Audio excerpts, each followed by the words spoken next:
Sorry ko sinaksak kita. Sorry na. Kailan ko pa ba ito sabihin kay mama sinaksak ko si Alberto? Ba't ba ganito?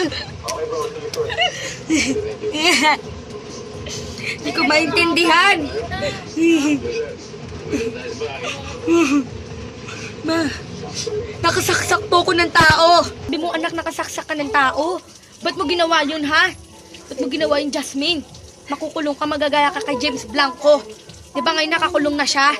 Kaya ko lang naman po ginawa yun eh. Para mawala yung Albertong yan.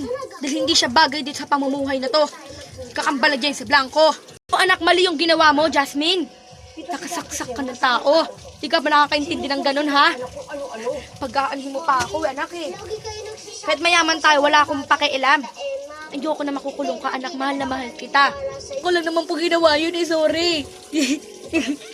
Sorry, ma. Ayoko makulong, ma. Ayoko makulong. Sana hindi lang siya magreklamo sa gagawin mo. Kasi nakagawa ka ng masama sa kapwa-tao mo.